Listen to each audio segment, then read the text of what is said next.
Assalamualaikum warahmatullahi wabarakatuh. Selamat sore sahabat-sahabat NU Cilacap Online dimanapun kalian berada. Waktu yang paling dinanti-nantikan oleh orang yang berpuasa adalah waktu berbuka puasa. Nah, tapi seringkali kita lalai karena terlalu asik memakan santapan hidangan yang sudah disajikan. Kita lupa nih bahwa makanan yang kita santap itu sehat atau tidak, atau mengandung keberkahan ataupun tidak. Nah, di sini kita akan membahas terkait dengan berbuka puasa sehat dan juga berkah bersama beliau Bapak Kiai Aziz Muslim.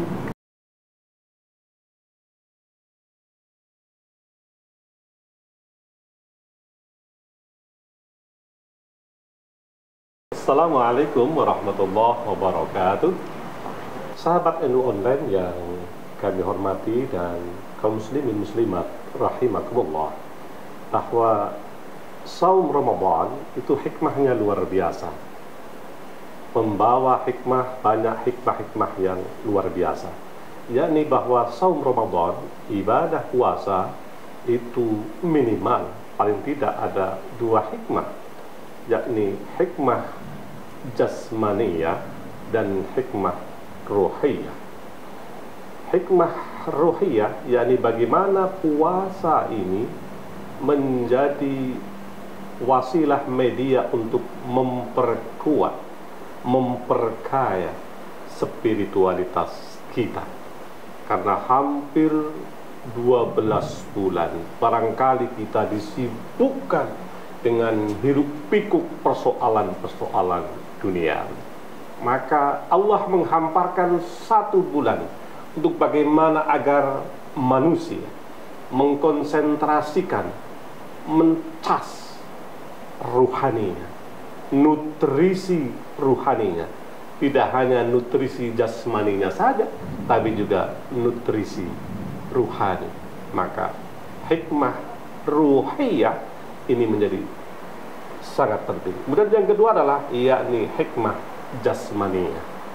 Jadi tentu Allah mengajarkan kepada kita, mensyariatkan kepada kaum muslimin tentang saum, tentu bukan tidak ada alasan, yakni bagaimana agar kaum muslimin ini ada melakukan recovery dalam fisiknya, yakni hikmah jasmaniyah yang berimpak positif kepada badan kita.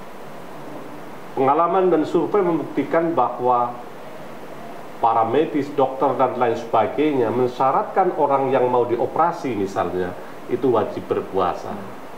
Kemudian juga kita selama hampir 11 bulan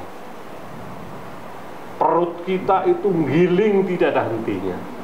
Kalau diibaratkan mesin itu tidak pernah turun mesin, awan menggiling terus. Maka mesin saja itu perlu adanya turun mesin atau ganti oli, tune up dan lain sebagainya. Maka bulan Ramadan ini juga sebagai media wasilah untuk bagaimana kita melakukan recovery pada tubuh kita, melakukan detoksifikasi, mengeluarkan racun-racun yang ada dalam tubuh kita. Maka penting jangan sampai kemudian Ramadan ini tidak berimpak positif kepada kita. Fenomena sekarang memprihatinkan, banyak sekali orang yang sekarang sudah mengalami obesitas, termasuk saya.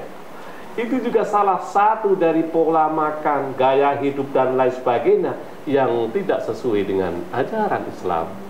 Seperti apa sih pola makan yang sesuai dengan ajaran Nabi, sesuai dengan ajaran Islam? Semestinya adalah yakni sulusun li ta'amihi, sulusun li sarabihi, wa sulusun li nafasihi. Makan kita ya sepertiga untuk makan, sepertiga untuk minum, dan sepertiga untuk nafas kita. Kita kadang-kadang kemaruk. Ini yang kemudian disinyalir oleh Imam Al-Ghazali, bagaimana puasa kita itu akan menekan hawa nafsu kita. Kalau puasa itu hanya sekedar memindahkan makan, yakni dari pagi sampai malam, berubah dari malam sampai subuh, ini yang kemudian berimpak negatif. Maka penting kita membuat pola makan, yakni sepertiga untuk makan, sepertiga untuk minum, sepertiga untuk nafas kita. Kita katakan makan sepenuh-penuhnya dan lain sebagainya, giliran traweh kemudian melukok gelegekan dan lain sebagainya, antum wah malah gumoh. Ini karena yaitu tadi kita tidak mempola makan kita, sehingga makan kita semuanya untuk makan saja, tidak ada ruang untuk minum, tidak ada ruang untuk nafas kita dan lain sebagainya. Maka inilah pentingnya kita makan yang sesuai dengan ajaran Nabi besar Muhammad Sallallahu Alaihi Wasallam. Jadi terus konsep Nabi bagaimana? Yakni Nabi itu kalau berbuka itu yang pertama adalah bahannya yaitu sesuai dengan sesuatu yang manis. Manis bukan manis buatan, tapi manis yang alami. Kalau Nabi mencontohkan adalah dengan kurma, kemudian dengan makanan yang manis, kemudian yang berserat, dengan makanan yang menyehatkan tubuh kita. Karena tubuh kita itu kemudian beroperasi terus selama 12 bulan, tidak pernah istirahat dan lain sebagainya. Maka ada saatnya kita melakukan tadi, detoksifikasi, mengeluarkan racun-racun dalam tubuh kita, sehingga harapannya kita berpuasa sumu tasihu, berpuasalah supaya kamu sehat. Nah, maka kalau kemudian berpuasa kok orang sehat, nah ini berarti perlu melakukan evaluasi. Berarti puasa kemarin hanya memperoleh lapar dan dahaga, tapi tidak memperoleh pahala apa-apa, bahkan tubuh pun tidak sehat karena tadi hanya memindahkan waktu makan saja. Nah, maka inilah pentingnya kita melakukan pola makan seperti diajarkan oleh Rasulullah Sallallahu Alaihi Wasallam. Ada sebuah kisah, yakni dulu Nabi besar Muhammad Sallallahu Alaihi Wasallam seperti biasa itu makan bersama para sahabatnya.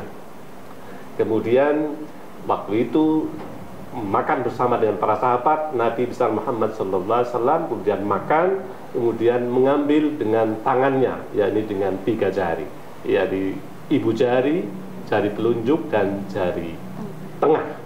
Kemudian para sahabat bertanya, ya Rasulullah, mengapa panjenengan dahar dengan langsung dengan tangan dan hanya 3 jari? Kemudian Nabi menjawab, inilah cara yang paling beradab, mencukupi dan sederhana. Jadi dengan 3 jari ini maka tidak akan berlebih-lebihan, porsinya cukup dan sederhana. Dan ini juga penghargaan bahwa rizki kita itu sudah terukur. Dan yang terpenting lagi menurut penelitian para medis, justru kita tidak boleh melakukan makan apapun melebihi kemampuan kita, tidak tertakar. Maka itu tadi impactnya kalau kita makan dengan serakah, kemaruk setiap hari dan lain sebagainya, maka akan terjadi yang namanya obesitas. Dan obesitas ini akan melahirkan berbagai penyakit-penyakit seperti penyakit jantung, penyakit hipertensi, stroke dan lain sebagainya. Maka ini mengajarkan bahwa kita untuk makan dengan sederhana, cukup, tidak boleh berlebih-lebihan dan lain sebagainya. Inilah maka ajaran Nabi yang luar biasa. Dan ajaran dengan makan dengan 3 jari ternyata menurut kesehatan bahwa justru dari jari inilah keluar enzim-enzim yang akan menguatkan daya tahan tubuh kita. Maka kemudian kalau di pesantren-pesantren itu sudah terbiasa makan itu bersama, kemudian menggunakan tangan, tidak menggunakan sendok dan lain sebagainya. Bahkan sehabis makan itu dijilati dan lain sebagainya. Konon menurut penelitian para medis bahwa di dalam jari-jari itu keluar enzim-enzim yang justru memperkuat ketahanan tubuh kita. Maka tadi, jadi yang pertama berbuka dengan yang manis. Manis itu adalah manis alami, boleh buah dan lain sebagainya. Kalau di kita ya dengan kurma yang bagus menurut sunnah Nabi. Kemudian juga kita itu untuk takjil dalam berbuka. Jadi tidak boleh kita itu ngende-ngende. Kadang orang salah paham, oh ya ini karena saya orang soleh banget, begitu azan sholat di situ. Wah, itu malah justru salah. Justru dalam berpuasa, dalam berbuka, justru kita untuk menyegerakan berbuka. Ya, menyegerakan dengan berbuka. Setelah itu kalau kemudian ingin melengkapi, sholat dulu, kemudian dari lengkap dan sebagainya. Jadi jangan sampai kemudian ketika sudah Allahu Akbar, ngandang pitik di sini, ngandang manuk di sini, ngandang motor, ini tidak takjil namanya, tidak bersegera. Maka yang baik adalah segera begitu azan kita berdoa tadi, waktu yang mustajabah, kemudian kita segera berbuka dengan sesuatu yang manis, kemudian menyegerakan, namanya takjil. Jadi, kemudian yang berikutnya adalah yakni berbuka dengan serat. Kemudian kalau tidak ada yang manis, kemudian dengan segelas air putih, maka itu akan menetralisir. Jadi jangan sampai kemudian kita justru berpuasa salah dalam berbuka, yang itu akan berimpact negatif, yakni karena tubuh kita seharian tidak tidak kemasukan nutrisi, tidak kemasukan mineral, maka penting untuk kita bagaimana menyeimbangkan tubuh kita, dimasukkan nutrisi, yakni dengan yang manis, kemudian dengan air putih, dengan makanan yang berserat dan lain sebagainya.